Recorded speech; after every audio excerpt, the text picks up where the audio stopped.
નમસ્કાર દર્શક મિત્રો, હું છું વાહિદ મસદ્દેન. આપ નિહાળી રહ્યા છો હમ ટીવી ભરૂચ ન્યૂઝ. હવે નિહાળીશું આજના મુખ્ય સમાચારો. ભરૂચ જિલ્લામાં હાઈવેથી લઈને તમામ રસ્તાઓ ખખડધજ બનતા રસ્તાઓને લઈને પ્રજાને પડતી મુશ્કેલીઓને ભાગરૂપે ભરૂચ જિલ્લા યુવા કોંગ્રેસના આગેવાનોએ આજે પીડબ્લ્યુડી કચેરી ખાતે હલ્લાબોલ કાર્યક્રમ કરી નાખી રસ્તો નહીં બને તો જલદ આંદોલન કરવાની ચીમકી ઉચ્ચારી હતી. ભરૂચ જિલ્લામાં નેશનલ હાઈવે, રાજ્ય ધોરીમાર્ગો, નગરપાલિકાના રસ્તાઓ અને અનેક બ્રિજોની દયનીય હાલત સામે યુવા કોંગ્રેસે ઉગ્ર સ્વરૂપે રોષ વ્યક્ત કર્યો હતો. ભરૂચ શહેરમાં યુવા કોંગ્રેસના આગેવાન શેરખાન પઠાણ અને સંદીપ માંગરોળાના નેતૃત્વમાં કાર્યકરો દ્વારા કલેક્ટર કચેરી અને માર્ગ અને મકાન વિભાગના અધિકારીને આવેદનપત્ર પાઠવવામાં આવ્યું હતું. જિલ્લા કોંગ્રેસના આગેવાન એવા શેરખાન પઠાણ, શકીલ અકુજી, સંદીપ માંગરોળા, જાગીર પટેલ, હબીબ પટેલ, સુરેશ પટેલ, ધનરાજ વસાવા, વિપુલ વસાવા, સંજય વસાવા, સુરેશ પટેલ સહિત તાલુકાના જિલ્લા કોંગ્રેસના ચૂંટાયેલા સભ્યો અને યુવા આગેવાનો દ્વારા સૂત્રોચ્ચાર કરી કચેરી ખાતે પહોંચીને રોષ વ્યક્ત કર્યો હતો. આવેદનપત્ર સાથે યુવા કાર્યકરોએ સૂત્રોચ્ચાર કરીને રોષ વ્યક્ત કર્યો અને તંત્રને ચેતવણી આપી ભ્રષ્ટાચાર અને બેદરકારીના કારણે બનતી આ સમસ્યાઓના તાત્કાલિક ઉકેલ લાવવો જરૂરી છે. કોંગ્રેસના આગેવાનો દ્વારા આક્ષેપ કરવામાં આવ્યા હતા કે માર્ગોના નિર્માણ અને સમારકામના કામોમાં મોટા પાયે ભ્રષ્ટાચાર થયો છે. પરિણામે નવા બનેલા રસ્તાઓ પણ વરસાદ શરૂ થતા જ તૂટી પડે છે. રોડ ઉપર પડેલા ખાડાઓ વાહન ચાલકોના જીવ માટે જોખમરૂપ બની રહ્યા છે. આ જ કારણે રોજ કોઈને કોઈ અકસ્માતો બને છે. ત્યારે જિલ્લાભરના માર્ગો અને બ્રિજોની કામગીરી 7 દિવસની અંદર પૂર્ણ ન કરાય તો ઉગ્ર આંદોલનની ચીમકી ઉચ્ચારાઈ છે. આ અંગે માર્ગ અને મકાન વિભાગના ઇન્ચાર્જ કાર્યપાલક ઇજનેર રોનક શાહે મીડિયાને જણાવ્યું હતું કે ભરૂચ જિલ્લામાં માર્ગ અને બ્રિજોની હાલત જાણીને તાત્કાલિક કાર્યવાહી શરૂ કરવામાં આવી છે. કેટલાક માર્ગો પર કામ શરૂ થઈ ગયું છે અને ટૂંક સમયમાં તમામ કામગીરી પૂર્ણ કરવામાં આવશે. માર્ગ અને મકાન વિભાગમાં ભ્રષ્ટાચારના મુદ્દે આજે કોંગ્રેસે કચેરીનો ઘેરાવ કરી અને રજૂઆત ઉગ્ર રીતે કરી છે. સાથે સાથે વલસાડની અંદર કલેક્ટરે જે પગલું ભર્યું છે અને કોન્ટ્રાક્ટરની સામે માનવવધનો ગુનો દાખલ કરવાનું એક ઐતિહાસિક કામ કરેલું છે. એ જ દિશાની અંદર ભરૂચના કલેક્ટરશ્રીને પણ હું વિનંતી કરું છું કે આ અધિકારીઓ જાડી ચામડીના છે, એ સાંભળે એમ નથી. તમે પણ આ શસ્ત્ર ઉગામો અને આ વિસ્તારના લોકોને રસ્તાની મરામત કરાવી અને રાહત અપાવો. આજે કરોડો રૂપિયા, અબજો રૂપિયાનો ટોલ ભરૂચની જનતા ભરી રહેલી છે, પરંતુ નેશનલ હાઈવે જુઓ કે સ્ટેટ હાઈવે જુઓ, તમામ ખખડધજ હાલતમાં છે. અને આમ છતાં ટોલના નામે સરકાર વસૂલી કરી રહેલી છે, એ પણ ગેરકાયદેસર છે. એ પણ તાત્કાલિક એમાંથી ટોલમાંથી મુક્તિ આપવામાં આવે એવી અમારી માગણી છે. આજે અમે લોકો કોંગ્રેસ સમિતિના તમામ આગેવાનો સાથે માર્ગ અને મકાન વિભાગની કચેરી ઉપર રજૂઆત કરવા આવેલા છે. ભરૂચ જિલ્લાના તમામ રસ્તાઓ બિસ્માર હાલતમાં છે. એની અંદર ખૂબ મોટા પ્રમાણમાં લાખો ને કરોડો રૂપિયાનો ભ્રષ્ટાચાર થયો છે. તમે જોઈ શકો છો, હાલમાં નેત્રંગ અંકલેશ્વરનો રોડ હજુ 2 મહિના પહેલે જ બને છે. 80% કામ પૂર્ણ થઈ ગયું છે અને પાછળથી આખો રસ્તો તૂટી ગયો છે. ત્યારે એની અંદર આ લોકોએ ખૂબ મોટા પ્રમાણમાં ભ્રષ્ટાચાર કરેલો છે. એ સમની હોય, દેરોલ હોય, વિલાયત હોય કે જંબુસર, આમોદ હોય, એવા ભરૂચ જિલ્લાના માર્ગ અને વિભાગ મકાનની કચેરીના તમામ રસ્તાઓની અંદર ખૂબ મોટો ભ્રષ્ટાચાર થયો છે. આજે અમે લોકોએ કાર્યપાલક ઇજનેરને રજૂઆત કરેલી છે. દિન 7 ની અંદર આ તમામ રસ્તાઓની ઉપર સમિતિ બેસાડશે અને એની ઉપર તપાસ થશે. એ તપાસમાં જો આ લોકોએ કંઈ પણ ગાલમેલ કરી છે તો 7 ને 8મા દિવસે આ જ કચેરીની બહાર ધરણા કરીશું. તમામ ભરૂચ જિલ્લાના રોડ, રસ્તા, માર્ગ, મકાનના બંધ કરીશું અને આ અધિકારીઓની ગાડીઓ રોકી અને તમામ ઉપર કાર્યવાહી કરીશું. આજ રોજ ભરૂચ જિલ્લાના રાજ્ય ધોરીમાર્ગ, રાષ્ટ્રીય ધોરીમાર્ગ, બ્રિજ તથા નગરપાલિકા માર્ગોની ખરાબ હાલત અંગે તાત્કાલિક પગલાં લેવા માટે જે આવેદનપત્ર આપવામાં આવ્યું તેને અત્રેના માર્ગ મકાન વિભાગ હસ્તકના રસ્તાઓની જે મરામતની કામગીરી હાલ ચાલી રહેલી છે તેનાથી આવેદન આપનાર વ્યક્તિઓને વાકેફ કરવામાં આવેલ છે તથા તેમની જે સ્પેસિફિક રજૂઆત હતી તે રસ્તાઓ વિશેના ચૂકવણાની વિગત અને હાલ ચાલી રહેલા રસ્તાઓની બાકીની અદ્યતન વિગત આપવા માટે દિન 7નો સમય મેળવેલ છે અને તે મુજબની કાર્યવાહી વિભાગ દ્વારા કરવામાં આવશે તેવી બાહેધરી આજરોજ અમો દ્વારા આપવામાં આવેલ છે. રોડ રસ્તામાં જે ભ્રષ્ટાચાર ચાલશે એના ઉપર કેમ કોઈ દિવસ એક્શન લેવામાં નથી? સતત કામ ચાલતા હોય છે અને એની તપાસ ટીમ અને વિભાગમાંથી જરૂરિયાત મુજબના પગલાઓ લેવાતા જ હોય છે. અત્યાર સુધી કોઈ એવો બનાવ બન્યો છે જેની પર એક્શન લેવાય, કોઈ ભ્રષ્ટાચારના લેવા એની વિગતો આપને મેળવીને કેવી પડે. સાહેબ, હલકી ગુણવત્તાના જો રોડ રસ્તા બનતા હોય એ કોન્ટ્રાક્ટરનું પેમેન્ટ રિલીઝ કરવામાં આવે છે. હા, એ ટેન્ડર ક્લોઝના નિયમો મુજબ કાર્યવાહી થતી હોય છે. એના ક્લોઝમાં જે રીતનું ચૂકવણું જેટલા કામનું હોય એ રીતનું કરવામાં આવે છે અને જો ખરાબ કામગીરી હોય તો તે માટેની રકમ પણ ભરપાઈ કરવામાં આવતી હોય છે કોન્ટ્રાક્ટર પાસે, નુકસાનીની ભરપાઈ રકમ કરવામાં આવતી હોય છે. આમાં આ ભ્રષ્ટાચાર માટે કોઈ તપાસ કમિટી કેવી રીતે કરવાનો છે? સર, આ કેસ માટે નહીં, પરંતુ સરકારશ્રીને જાણ કરશું કે આ રસ્તાની રજૂઆત મળી છે તો તેની નિયમોનુસારની યોગ્ય કાર્યવાહી અને યોગ્ય તપાસ કરે એવી હું જાણ કરીશ દિન સાથે. ભરૂચના ચાંચોલ ગામે 35 થી વધુ વિદ્યાર્થીઓ અનિયમિત બસ સેવાથી કંટાળીને આજે બસ ડેપોના મેનેજરને રજૂઆત કરી બસને નિયમિત કરવાની માંગણી કરી હતી. ભરૂચના ચાચીવલ ગામના 35 થી વધુ વિદ્યાર્થીઓએ ભરૂચ ડેપો મેનેજરને લેખિત રજૂઆત કરી હતી, જેમાં તેમણે દૈનિક પરિવહનની સમસ્યાને લઈને પોતાનું દુઃખ વ્યક્ત કર્યું છે. વિદ્યાર્થીઓએ જણાવ્યું હતું કે તેઓ દરરોજ ભણવા ગામથી બહાર જતા હોય છે, પરંતુ બસની નિયમિતતાના અભાવે તેમને અનેક મુશ્કેલીઓનો સામનો કરવો પડે છે. વિદ્યાર્થીઓનો દાવો છે કે આ પરિવહન સમસ્યાના કારણે તેમના ભણતર ઉપર સીધી અસર પડી રહી છે અને શિક્ષણમાં વિક્ષેપ ઉભો થયો છે. વિદ્યાર્થીઓએ ચેતવણી આપી છે કે જો આવનાર 7 દિવસમાં તેઓની સમસ્યાનું યોગ્ય નિરાકરણ નહીં આવે તો તેઓ ન્યાયિક અધિકાર હેઠળ ભૂખ હડતાળ અથવા ઉગ્ર આંદોલન કરવા મજબૂર બનશે. મારું નામ દીવા નકશા, હું ધોરણ 11માં અભ્યાસ કરું છું. આજે અમે ભરૂચના ડેપો મેનેજર સાથે લેખિતમાં વાતચીત કરી અને અમારી સમસ્યા જણાવી છે. અમને આશા છે કે તે અમારી સમસ્યાને સાંભળશે અને તેનું જલ્દીમાં જલ્દી નિવારણ લાવશે. અમે 30 થી 40 વિદ્યાર્થીઓ જે હાલમાં અપડાઉન કરીએ છીએ તેમની સમસ્યા વહેલી તકે દૂર થશે. તમારી સમસ્યા શું છે? અમારી સમસ્યા છે કે અમારા ગામમાં બસ આવતી નથી અને જે બસ આવે છે તે અમને ગામથી 5 થી 6 કિલોમીટર દૂર ઉતારે છે અને અમને 5 થી 6 કિલોમીટર અંદર ચાલતું જવું પડે છે. વિનંતી કરીએ છીએ કે અમારો જે સમસ્યા છે તે સમસ્યાને દૂર કરી અને અમારી જે માંગણી છે એ માંગણીને સ્વીકારી અમારી બસ ચાલુ કરી આપશે. ભરૂચના શિક્ષણ અધિકારી શ્રી સાહેબને અને કલેક્ટર સરને અને વાગરાના ધારાસભ્ય શ્રી માનનીય અનુશ્રી રાણાને પણ વિનંતી કરીએ છીએ કે અમારી જે સમસ્યા છે એ સમસ્યાને દૂર કરી અમારી જે માંગણી છે એ માંગણીને સ્વીકારી અમારા ગામમાં બસ ચાલુ કરવા વિનંતી. પટેલ ઇમ્તિયાઝ, ભરૂચ જિલ્લા સર્વ સમાજ સેના જનરલ સેક્રેટરી અને ભરૂચ જિલ્લા યુવા સામાજિક કાર્યકર. મિત્રો, આજે આપણે ઉપસ્થિત હતા ભરૂચ જિલ્લાના ડેપો મેનેજર સાહેબના ઓફિસ કાર્યાલયમાં, જ્યાં વાગરા તાલુકાના ચાચવેલ ગામે જે વિદ્યાર્થીઓ રોજિંદા જીવન પરિવહન માટે અભ્યાસ અર્થે જે પરિવહન કરે છે તેમને ઘણી સમસ્યાની તકલીફ પડતી હતી.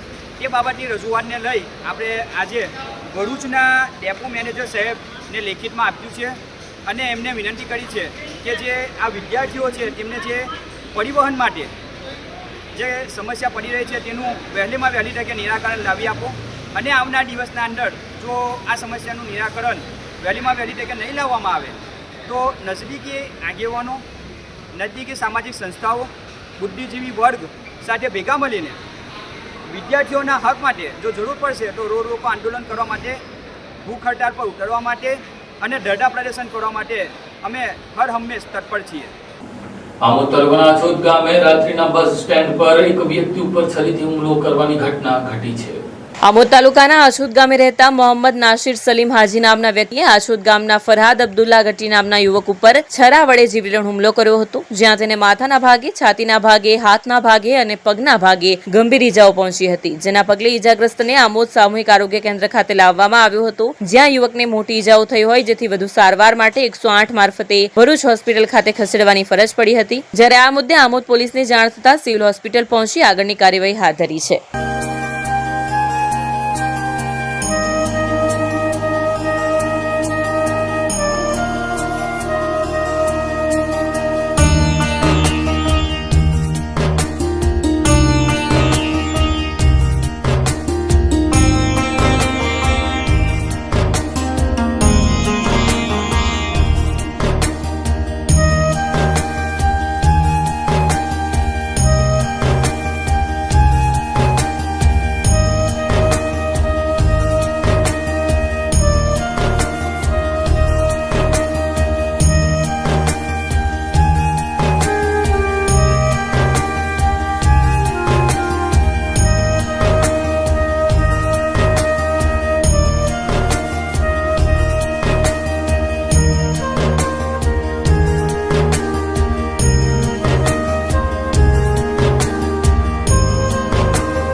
क्या आप अपनी ड्रीम जॉब सर्च कर रहे हैं? तो आपका वेट हुआ खत्म। हमारी कंपनी IICL में है कुछ amazing job openings. IICL are hiring PHP developer, data analytics, UI UX graphics designer, Node.js developer WordPress developer. From all over Gujarat. तो देर किस बात की, अप्लाई करें अभी और बने हमारी डायनामिक टीम का हिस्सा। विजिट करें हमारी वेबसाइट www.iiclindia.com/career या मेल करें अपना रेज्यूमे iiclindia06@gmail.com पर। हमारी टीम में आपको मिलेगा एक इनोवेटिव और क्रिएटिव एनवायरनमेंट ताकि आपकी स्किल्स हमेशा अपडेटेड रहे। Freshers can also apply. Contact now on 7041542766। Bharuch ક્ષત્રિય સમાજ દ્વારા આજે જિલ્લા કલેક્ટરને આવેદનપત્ર આપી રાજપૂત સંઘના આગેવાન સામે પોલીસ કામગીરી સામે વિરોધ કરતું આવેદનપત્ર પાઠવ્યું હતું। ભરૂચમાં આજે સોમવારે સવારે ક્ષત્રિય સમાજના આગેવાનોએ કલેક્ટર કચેરી ખાતે આવેદનપત્ર પાઠવ્યું હતું। અખિલ ગુજરાત રાજપૂત યુવા સંઘના આંતરરાષ્ટ્રીય અધ્યક્ષ PT જાડેજા સામે લગાવવામાં આવેલા પાસા એક્ટનો વિરોધ કરવામાં આવ્યો હતો। મોટી સંખ્યામાં એકત્રિત થયેલા ભરૂચ જિલ્લાના રાજપૂત સમાજના આગેવાનોએ જાડેજાની ધરપકડનો વિરોધ કર્યો। આગેવાનોએ જણાવ્યું કે PT જાડેજા એક પ્રતિષ્ઠિત સમાજસેવક છે। તેમણે સમાજના જરૂરિયાતમંદ દીકરીઓના સમૂહ લગ્ન કરાવ્યા છે, આર્થિક સહાય અને યુવાનોમાં જાગૃતિ લાવવાના કાર્યો કર્યા છે। સમાજના આગેવાનોએ જણાવ્યું છે કે જાડેજા ભૂતપૂર્વ પોલીસ કર્મી છે, હાલમાં વરિષ્ઠ નાગરિક તરીકે સમાજ સેવા પણ કરી રહ્યા છે। તેમનો અભિપ્રાય સાંભળ્યા વિના અડધી રાત્રે ધરપકડ કરવામાં આવી હતી। તેમને સીધા જ સાબરમતી જેલમાં મોકલી દેવામાં આવ્યા હતા। આવેદનપત્રમાં જણાવવામાં આવ્યું છે કે આ કાર્યવાહી અમાનવીય અને લોકશાહી વિરુદ્ધ છે। કોઈ ફિઝિકલ ઝપાઝપી કે ગુંડાગીરી ન થઈ હોવા છતાં પાસા જેવી કલમો લગાવવામાં આવી છે। આનાથી સમગ્ર રાજપૂત સમાજમાં અસંતોષ ફેલાયો છે। જિલ્લા પ્રશાસન સમક્ષ પાસાની કલમ હટાવી જાડેજાને તાત્કાલિક મુક્ત કરવાની માંગ કરવામાં આવી છે। જય માતાજી, જય ભારતવર્ષ। મારું નામ એડવોકેટ મયુરસિંહ ઉનાળા, અખિલ ગુજરાત રાજપૂત યુવા સંઘમાં પ્રદેશ મંત્રી તરીકે મારી જવાબદારી છે। તાજેતરમાં સરકારશ્રીએ અમારા સંગઠનના આંતરરાષ્ટ્રીય અધ્યક્ષ માન્ય શ્રી PT જાડેજા સાહેબને પાસા જેવા કાયદા હેઠળ જેલમાં કેદ કરેલ છે। એની સામે ક્ષત્રિય રાજપૂત સમાજ અને અમારું સંગઠન અને અમારા સમાજની તમામ સંસ્થાઓ એના સખત શબ્દોમાં અમે વખોડીએ છીએ। PT જાડેજા સાહેબ એક સામાજિક વ્યક્તિ છે, સમાજને હર હંમેશ ઉપયોગી થતા આવેલા છે, તેમજ તમામ સમાજની બહેનો દીકરીઓના સમૂહ લગ્ન વગેરે કરાવતા આવેલા છે। એવા સામાજિક કાર્ય કરતા વ્યક્તિને જો સરકારશ્રી ગંભીર ભૂલ કરીને આવા પાસા જેવા કાયદામાં જેલમાં પૂરે છે, જેથી સમાજમાં ખૂબ ઉગ્ર રોષની લાગણી પેદા થયેલી છે। આજરોજ અમે ભરૂચ જિલ્લા વતી અત્રે તમામ હોદ્દેદારો, યુવાનો, અમારે માતાઓ બહેનો, માતૃશક્તિ સૌ ઉપસ્થિત છીએ અને માન્ય કલેક્ટર શ્રી ભરૂચ સાહેબ દ્વારા સરકારશ્રીને વિનંતી કરવા આવેલા છે કે PT સાહેબને તાત્કાલિક જેલ મુક્ત કરવામાં આવે અને જે પાસાની કલમો એમના ઉપર લગાવવામાં આવી છે એ પરત લેવામાં આવે। એટલા માટે અમે સૌ મિત્રો આજરોજ ભરૂચ માન્ય શ્રી કલેક્ટર સાહેબને આવેદન પાઠવવા માટે અત્રે ઉપસ્થિત થયા છીએ। અંકલેશ્વરના નેશનલ હાઈવે નંબર 8 ઉપર રાજપીપળા ચોકડી નજીક રોડ ક્રોસ કરતા રાહદારીનું અજાણ્યા વાહનની ટક્કરે મોત નીપજ્યું હતું। અંકલેશ્વરથી ભરૂચ જતા નેશનલ હાઈવે નંબર 48 ઉપર રાજપીપળા ચોકડીથી ભરૂચ જતા હાઈવે પર ચાલતા રોડ ક્રોસ કરવા જતા કોઈ અજાણ્યા વાહન ચાલકે પોતાનું વાહન પૂર ઝડપે ગફલતભરી રીતે હંકારી લાવી રાહદારી શ્રમજીવીને ટક્કર મારતા તેમને કપાળના ભાગે તથા જમણા પગના ઘૂંટણના ગંભીર ઈજા પહોંચાડી ફરાર થઈ ગયો હતો। આ અકસ્માતમાં ગંભીર રીતે ઈજાગ્રસ્ત ભરત જગદીશ શોભારામને 108 એમ્બ્યુલન્સ મારફતે ગડખોલ હેલ્થ સેન્ટર ખાતે સારવાર અર્થે ખસેડાયો હતો। જો કે સારવાર દરમિયાન તેનું મોત થયું। આ અંગે અંકલેશ્વર બી ડિવિઝન પોલીસે ફરાર અજાણ્યા વાહન ચાલક વિરુદ્ધ ગુનો દર્જ કરી તેની શોધખોળ હાથ ધરી હતી। અંકલેશ્વરના નવાદીવા ગામના સમજી ફળિયામાં ઘાડના વાડા પાછળ વિદેશી દારૂનો જથ્થો પોલીસે ઝડપી લીધો હતો। અંકલેશ્વરના નવાદીવા ગામના સામફળિયામાં ઘરની પાછળના વાડામાં ઇંગ્લિશ દારૂનો જથ્થો ઝડપી પાડ્યો હતો। જો કે બુટલેગર વિજય વસાવા ફરાર થઈ ગયો હતો। અંકલેશ્વર એ ડિવિઝન પોલીસ મથકના સર્વેલન્સ વિભાગની ટીમ નાઇટ આઉટ રાઉન્ડ પેટ્રોલિંગમાં હતી। તે દરમિયાન બાતમી મળી હતી કે નવાદીવા ગામમાં સામજી ફળિયામાં રહેતો વિજય બાદિયો પ્રવીણભાઈ વસાવાનો તેના ઘરની પાછળ આવેલ પાણીની ટાંકી પાસે આવેલ ઝૂંપડામાં વિદેશી દારૂનો જથ્થો સંતાડી રાખ્યો છે। જેના આધારે રેડ કરતા ઝૂંપડામાં ગેરકાયદેસરનો વગર પાસ પરમિટનો ભારતીય બનાવટનો વિદેશી દારૂની જુદી જુદી જુદી બ્રાન્ડના પૂઠાના બોક્સ નંગ 9 તથા પ્લાની પેટ થેલીમાં ભરેલ જુદી જુદી બ્રાન્ડોની નાની મોટી બોટલો પાઉચ નંગ 496 જેની કુલ કિંમત ₹63,904 નો મુદ્દામાલ મળી આવ્યો હતો. જો કે પોલીસ રેડ દરમિયાન બુટલેગર વિજય વસાવા નાસી છૂટ્યો હતો. પોલીસે તેની વિરુદ્ધ પ્રોહિબિશન એક્ટ અંતર્ગત ગુનો દર્જ કરી તેની શોધખોળ હાથ ધરી હતી. અંકલેશ્વરના મોડ ગાંધી સમાજના હોદ્દેદારોની આજે વરણી સાથે તેજસ્વી વિદ્યાર્થીઓને સન્માનિત કરતો કાર્યક્રમ યોજવામાં આવ્યો હતો.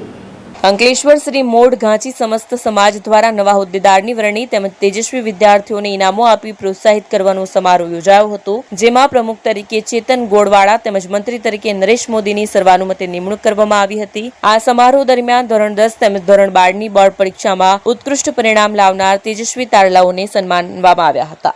રોજ ભરૂચ જિલ્લાના અંકલેશ્વર મુકામે સમસ્ત મોડ ઘાંચી પંચ તરફથી સમાજના 10 અને 12 ધોરણમાં સારા માર્કે ઉત્તીર્ણ થયેલા વિદ્યાર્થીઓનો સન્માનનો કાર્યક્રમ રાખવામાં આવેલો છે. એમાં સમાજના મોટી સંખ્યામાં સૌ શ્રેષ્ઠીઓ, દાતાઓ, સમાજના વડીલો અને વિદ્યાર્થીઓ ઉપસ્થિત રહેલા છે. કાર્યક્રમ ખૂબ જ સારી રીતે સંપન્ન થાય એવી હું શુભેચ્છા વ્યક્ત કરું છું. આજ રોજ અંકલેશ્વર મોડ ઘાંચી સમાજ પંચ દ્વારા દર વર્ષની જેમ ધોરણ 10 અને ધોરણ 12ના તેજસ્વી વિદ્યાર્થીઓને સન્માનિત કરવાનો કાર્યક્રમ મા શારદા ભવન ટાઉન હોલ ખાતે રાખવામાં આવેલ છે. આજ રોજ ધોરણ 10 અને ધોરણ 12ના કુલ 91 વિદ્યાર્થીઓને આપણે સન્માનિત કરવા જઈ રહ્યા છે. છેલ્લા 22 વર્ષથી આ મોડ ઘાંચી સમાજ દ્વારા ધોરણ 10 અને ધોરણ 12ના વિદ્યાર્થીઓને સન્માનિત કરતા આવીએ છીએ અને આ 23મું વર્ષ અમે પાછું આ રીતના અમે એ લોકોને તેજસ્વી તારલાઓને સન્માનિત કરી રહ્યા છે.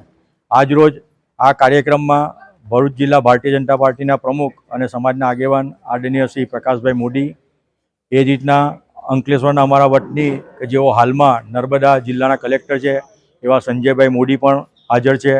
અને એ જ રીતના બીજા એક મહાનુભાવ શ્રી ઉદ્યોગપતિ શ્રી કિરણભાઈ મોદી કે તેઓ આ 3 લોકો મુખ્ય મહેમાન છે. અને આજ રોજ અમે આ રીતના સમાજના તેજસ્વી વિદ્યાર્થીઓને સન્માનિત કરવાનો કાર્યક્રમ રાખ્યો છે. એમાં સમાજના સૌ ટ્રસ્ટીશ્રીઓ, કારોબારી સભ્યશ્રીઓ અને સમાજના મોટા દાતાઓ એ સર્વે અત્રે ખૂબ મોટી સંખ્યામાં ઉપસ્થિત રહ્યા છે. તે બદલ સૌનો આભાર વ્યક્ત કરીએ છીએ. આ સાથે ટીવી ભરૂચના સમાચાર પૂર્ણ થાય છે. આવતીકાલે ફરી મળીશું. ત્યાં સુધી રજા આપશો. નમસ્કાર.